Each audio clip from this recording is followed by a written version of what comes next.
Xavier! Princess.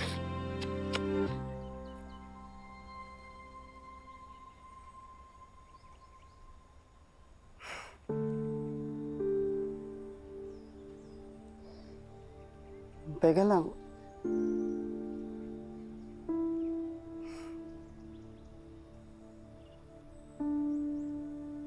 Sobra mo naman yata ako na-miss. Lakas mo makayakap. Princess?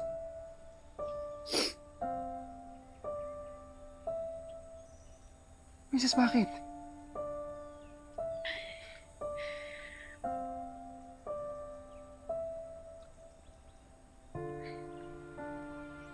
Mahal na mahal kita, Xavier. Mamimiss ko yung mga pinagsamahan nating dalawa. Yung tawa mo, yung pagiging thoughtful mo sa akin, mga kulitan nating dalawa, pati na yung mga moments na seryoso tayo, parehong nangangarap. Teka lang, bakit mo ba sinasabi ito, prinsesa ko? Siyempre, marami pa tayong pagsasamahan. Ano ko ba? Huwag kang umiyak. Ano bang problema? Xavier, I'm sorry. Hindi ito yung gusto ko. Pero ito yung tama. Kailangan na nating maghiwalay, Xavier. Ano? Teka, ba't mo sinasabi yan? Princess, ano to? Bakit mo sinasabi to? Patawarin mo ako, Xavier. Kailangan na kitang palayain. No, hindi ako papayag. Hindi ako papayag, Princess. Xavier, buo na yung desisyon ko. Xavier, nung una pa lang kitang nakita, gustuhan na kita.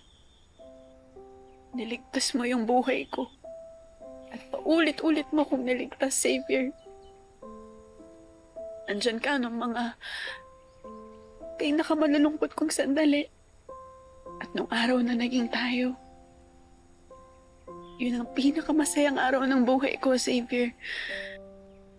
Pero kahit ipaglaban natin yung isa't isa, Xavier, yung pagmamahalan natin, Xavier, may ibang tao na nasasaktan. Ganun ba talaga yung pag-ibig? Habang masaya tayo, may ibang tao tayong masasaktan? Hindi dapat ganun yan eh. Kaya papakawalan na kita. Princess, nakikipag-break ka ba dahil iniisip mo yung ibang tao? Dahil ba to kay Libby? Xavier, dahil hindi ko kaya na maglalakad tayo, masaya tayo magkasama, tapos may ibang tao na nasasaktan dahil masaya tayong dalawa. Hindi ko yun kaya, Xavier. Princess, kung yun lang ang dahilan mo, hindi ako papayag kasi napaka-unfair naman nun sa akin. Nakikipaghiwalay ka para sa ibang tao, paano naman ako? Paano ka? Princess, yung feelings mo, Princess, yung nararamdaman natin sa isa't isa, basta mo na lang ibabaliwala yun? Xavier, hindi rin ito madali para sa akin, okay? Kung alam mo lang kung gaano ko kahirap na pag-isipan to. Kaya mong gawin para sa ibang tao pero hindi mo kayang gawin para sa akin. Ano ba ibig sabihin nito? Wala ka nang pakialam sa kung anong meron tayo? Princess, sa ginagawa mo, sarili mo lang yung iniisip mo. Mas okay lang talaga sa'yo na masaktan ako kaysa mahirapan si Libby, ganun ba? Princess, mahal mo pa ba ako?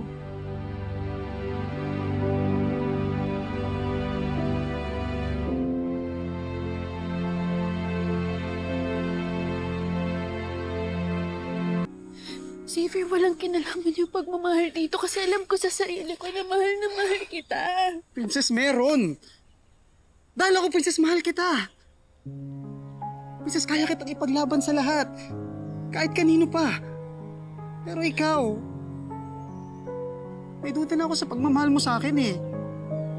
Alam mo, ayoko magkwenta. magbilang.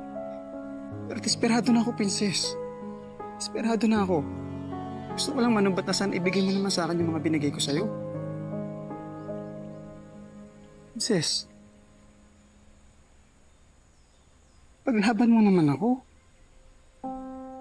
Paglaban mo naman ako sa mami mo. Kay Libby. Kasi sa mga taong gusto tayong paghiwalayin. Itayo mo naman tong relasyon natin. Xavier, hindi mo kasi ako naiintindihan. Hindi mo naiintindihan kung gaano kahirap para sa akin yung sitwasyon na to ngayon. Princess, alam ko. Princess, ginagawa mo to dahil kay Libby. Nagpapakontrol ka sa kanya. Hinahayaan mong i-manipulate niya kung anong meron tayo. Princess, hayaan mo na lang ba magkasira tayo dahil kay Libby? Ha?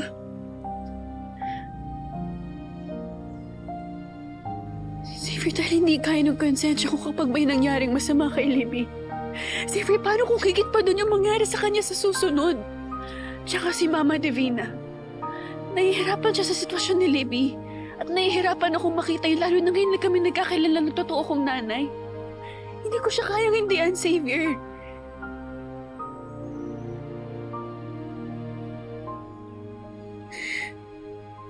I'm sorry, Xavier. Sorry.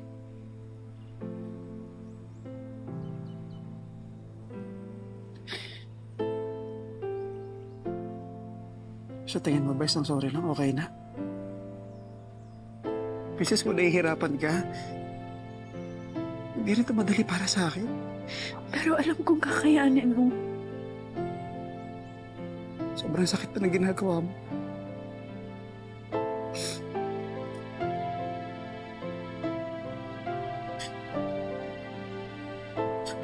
Princess.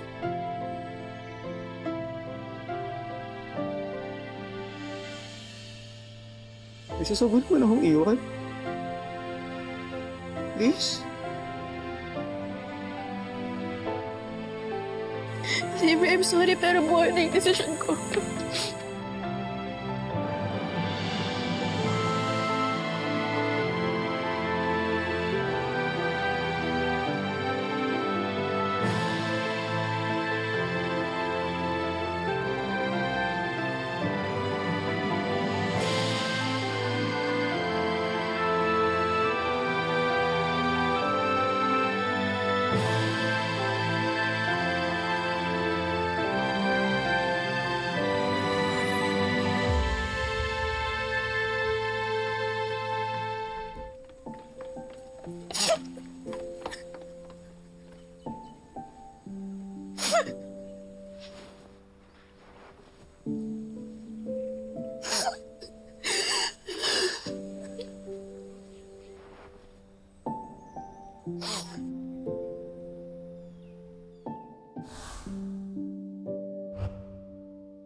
Kay Xavier. Xavier? Paahon na rin yan dun sa may lane 4. Oh my gosh! Ang pogi niya, princess! Mukha siyang Prince Charming!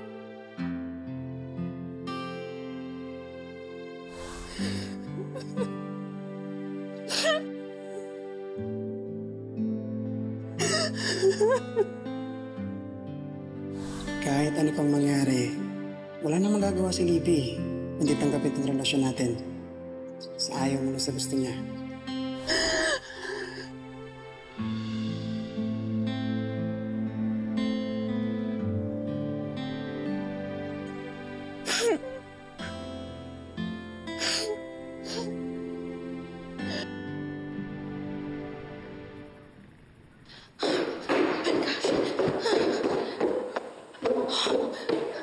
Princess, mag-usap tayo mamaya, ha? Kailangan ko umalis. Pupuntahan ko si Libby sa ospital, okay? Mamaya na tayo mag-usap. Iwalay na po ako kay Xavier. Kaya po yung gusto niyong gawin ko. Kahit mahirap, ginawa ko pa rin po. Ang hirap eh.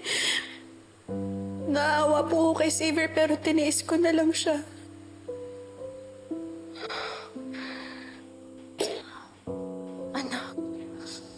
I'm so proud of you.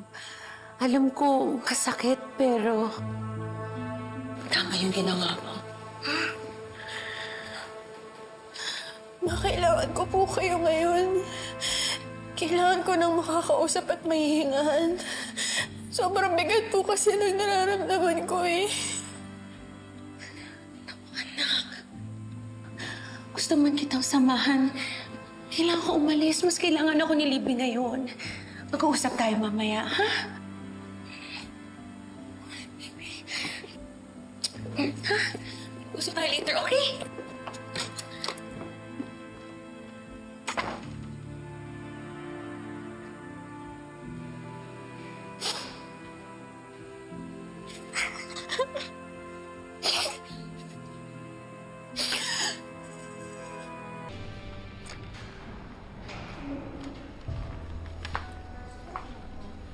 Sorry, make it 2, please. Thank you. Kamusta ka na? I'm way, way better now, Princess. Actually, sobrang saya ko naisipan ko sumali dito sa Business Congress. You know, fresh start with new knowledge. Akala ko hindi sasali si Ava. Bakit dalawang registration form ginawa mo? This is not for Ava.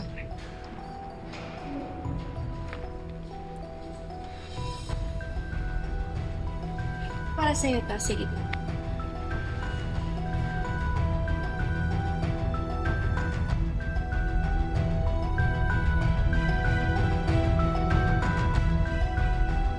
Thank you, babe, sa paggawa ng form ko. Anything for you, my boyfriend. Boyfriend? Yes. Sorry, nakalimutan kong sabihin. Yes, it's official. Kami na ulit na savior. Nagbalikan kami. Parang ang bilis naman. Pero wala naman sa bilis sa tagal yan. Minsan nga, may mga desisyon na basta na lang binibitawan, di ba? May dahilan kung bakit nangyayari ang isang bagay. Ang isa pa, wala naman sigurong masama kung magkabalikan kami ni Libby. Yes. Oo naman. The decision is mutual. Single ka, and I'm totally available. So wala tayong nasasagasaan. Ginagawa ko lang yung sa tingin ko makabubuti para sa amin. I believe that we're meant for each other kasi sa lahat ng pinagdaanan namin, in the end, kami pa rin yung nagkatuluyan. Diba? Hindi mo pa rin makukuha ang gusto mo.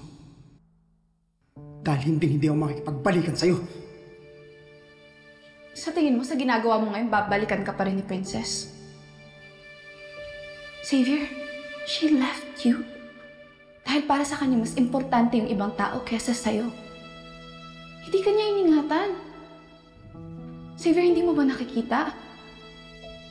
That we're both hurting right now dahil sa mga taong tinake tayo for granted. Xavier, maybe this is a sign that we belong together. Call it desperate, but for me, this is love.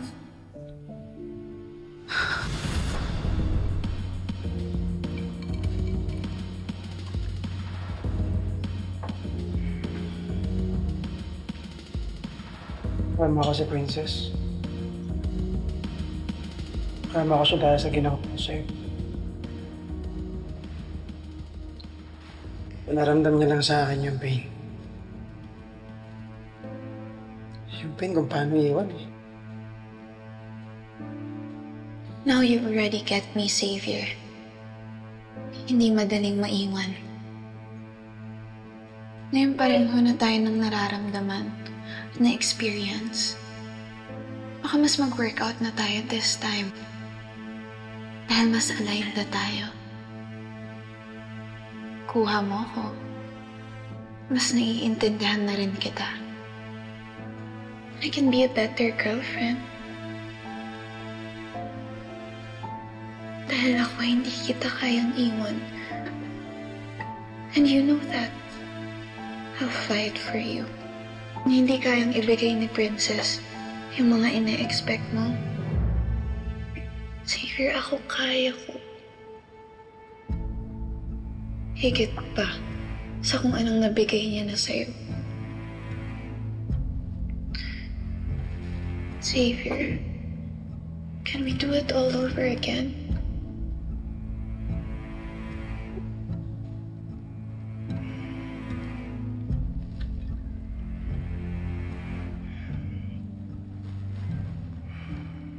Libby, kaka-break lang namin ni Princess. Sa totoo lang, hindi pa ako nakakamove on sa kanya. Di bawian mo siya. Xavier, you took your love for granted. Pinabayaan ka niya. Dapat hindi lang ikaw yung nasasaktan. Pati siya. Quits lang. Ano?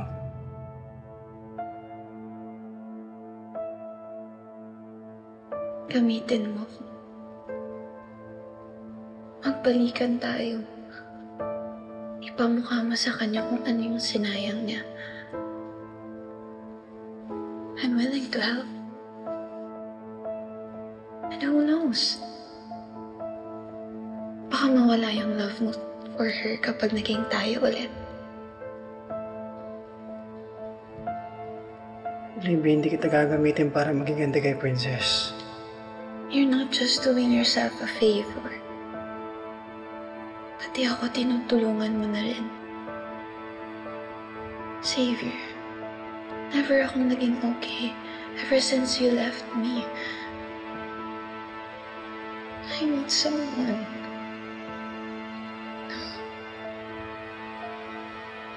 I need you.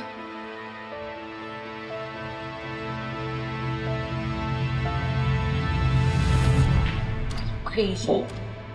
Willing ka maging biban? Binawi ko lang kung ano yung sa akin. Ako yung nauna. Inagaw lang siya. So, hindi yung rebound. Ang tawag doon, recovery. You are so obsessed with Xavier. What can I do? The heart wants what it wants. And this time, I will do everything to win Xavier back. Mamahalin ko siya ng totoo.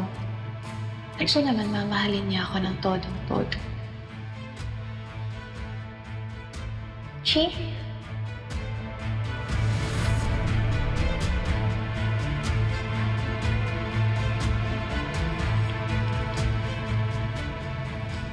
Nag-work ba?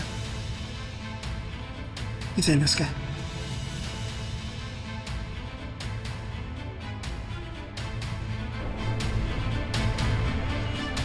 Baby, nakipaghiwalay ako sa'yo para wala tayong saktang tao. Sa ginagawa mo, mas marami lang masasaktan. Tigilan mo na yung ginagawa mo. Tigilan mo na yung pagpapaasa kay Libby. Kaya I heard that. So what are you trying to say? Na hindi ako lovable? Libby, I'm sorry. Pero ginagamit ka lang ni Xavier. Gumagante siya sa akin dahil nakipaghiwalay ako sa kanya. Maybe ikaw yung nakipaghiwalay. Pero siya yung nakarealize na hindi ka deserving to be his girlfriend. Siguro na-realize niya na ako yung deserving kasi ako, kaya ko siyang ipaglaban. Eh ikaw, you took him for granted. Hindi yan totoo, Libby. Mahal ko.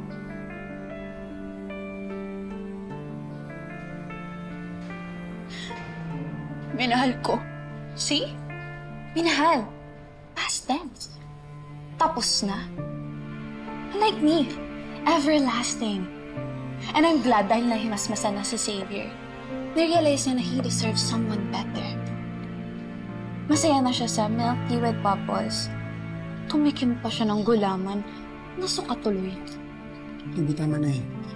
Talagang tama na. Dahil nasa tamang tao ka na. And this time, it's going to be forever. Dahil wala nang manggugulo sa atin.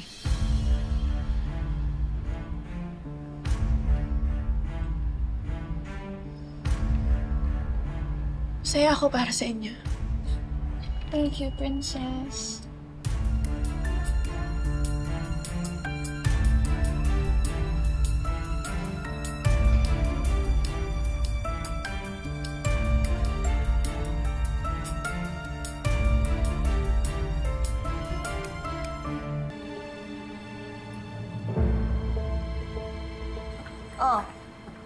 Anong ginagawa mo rito? At sino nagsabi sa'yo pwede kang pumasok sa pamamahay ko? Kung ako lang ang masusunod, hindi ako magtsatsagang pumunta dito. I just want to see my daughter. Gusto ko siyang makita. Libby's not here. She's in school. At saka, hindi mo na kailangan bisitahin si Libby. Ang apo ko, from now on, ang responsibilidad ay gagawin na ni Divina. For Libby and most especially for Raymond. Talagang hinayaan mong makapasok yung babaeng yan sa pamilya ko. Correction. Ex-family. At may karapatan na ako sa lahat ng bagay dito dahil kami na ni Raymond. Oh, Iho! Andiyan na pala si Raymond. Raymond, baby. Why did you tell Charlene the good news? Officially tayo na. That's right, anak. Tell her.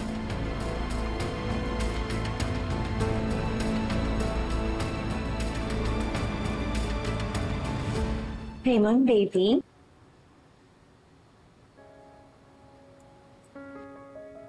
Wala na rin ng dahilan para itago to.